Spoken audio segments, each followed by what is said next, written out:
Hello students, आज हम chordate phylum से एक एनिमल पढ़ेंगे जिसका नाम है पैट्रोमाइजॉन या लैम्प्रे।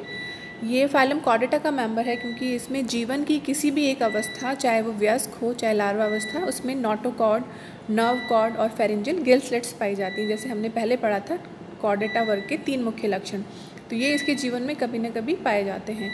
यह सब फाइलम या उप संघ वर्टिब्रेटा का मेंबर है क्योंकि इसके अंदर जो वयस्क अवस्था है उसमें नोटोकॉर्ड के स्थान पर छोटी छोटी कशेरुकाएँ पाई जाती हैं या वर्टिब्रीज पाई जाती हैं, इसीलिए इसको हमने उपसंघ वर्टिब्रेटा में रखा है। इसका वर्ग या इसकी क्लास है साइक्लोस्टोमेटा। यहाँ पे आप इस शब्द पे ध्यान दीजिए, साइक्लो का अर्थ होता है गोल और स्टोमेटा का अर्थ होता है छिद्र।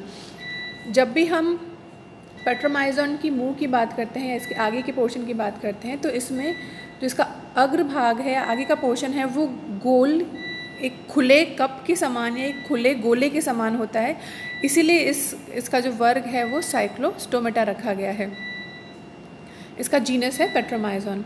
पैट्रोमाइजॉन या लैम्प्रे के जीवन में 2 अवस्थाएं पाई जाती है, एक वयस्क अवस्था जो आपको यहाँ दिखाई दे रही है और दूसरी होती है लार्वा अवस्था। पैट्रोमाइजॉन की वयस्क अवस्था मेनली मैराइन होती है या समुद्रों में पाई जाती है, और जब भी इसको स्पॉन करना होता है, जब भी इसको अंडे देने होते हैं तो ये वयस्क अवस्था समुद्रों से नदियों की तरफ जाती है। इसको हम बोलते हैं एनाड्रोमस माइग्रेशन। वयस्क अवस्था की अगर हम बात करें, इसकी मॉर्फोलॉजी की, ये कैसा दिखाई देता है, तो पैट्रोमाइजॉन का जो वयस्क है इसका शरीर इलोंगेटेड होता है, लंबा होता है, बेलनाकार होगा तथा ईल के समान दिखाई देता है।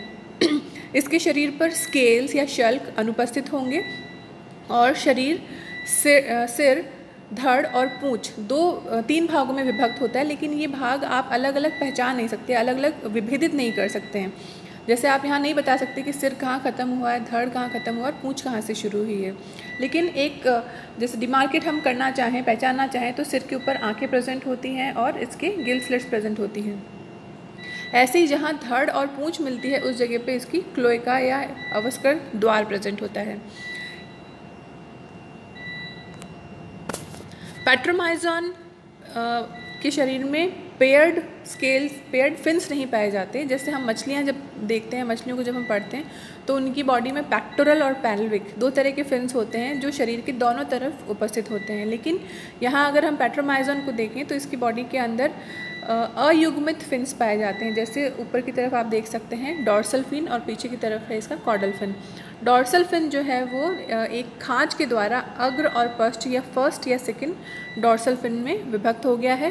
बेसिकली ये एक ही फिन है और पीछे की तरफ प्रेजेंट है इसका कॉर्डल फिन जो इसके टेल के चारों ओर उपस्थित होता है।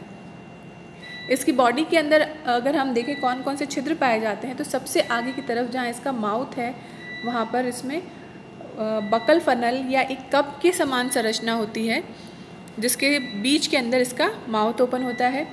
सिर के ऊपर की तरफ इसमें नॉस्ट्रल प्रेजेंट होता है, नॉस्ट्रल या इसका नासा छिद्र।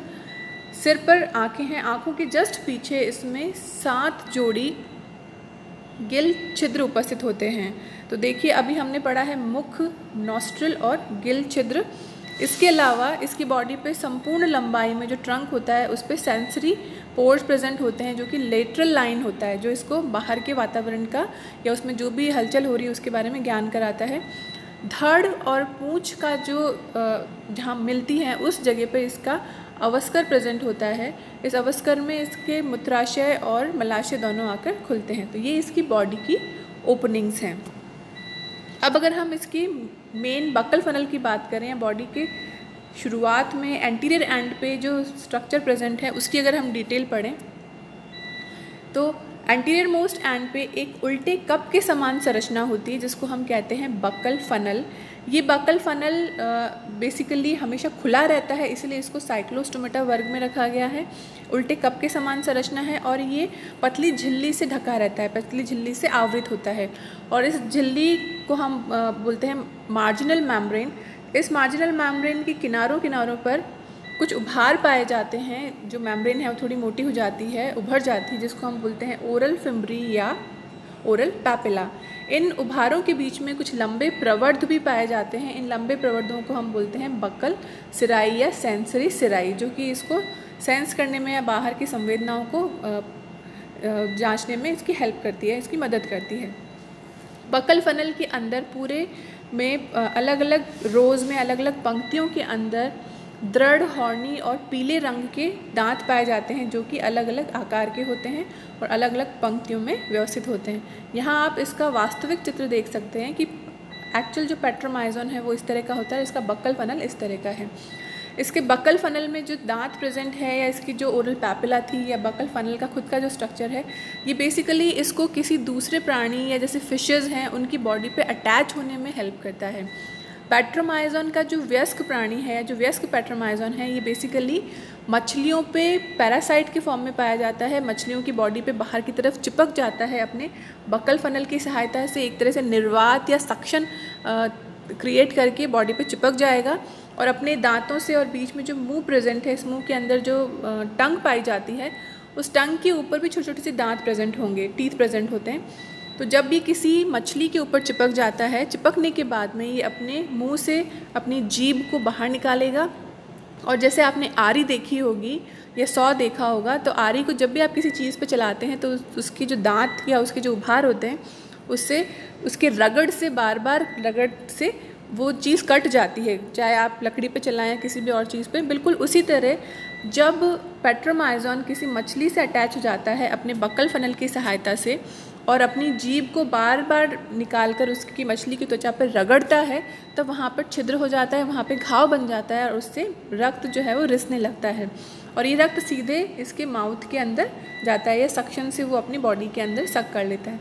तो इस तरह से ये पेट्रोमाइजोन का जो वयस्क प्राणी है, ये दूसरी मछलियों या दूसरे प्राणियों के ऊपर परजीवी के रूप में रहता है और उनकी बॉडी को धीरे धीरे काट के उससे ब्लड, प्लाज्मा या जो बॉडी के फ्लूइड्स हैं उनके ऊपर निर्भर रहता है। नेक्स्ट जब भी हम पीपीटी पढ़ेंगे उसमें इसकी बॉडी का स्ट्रक्चर और इसकी लार्वल अवस्था के बारे में पढ़ेंगे। Thank you. Have a good day.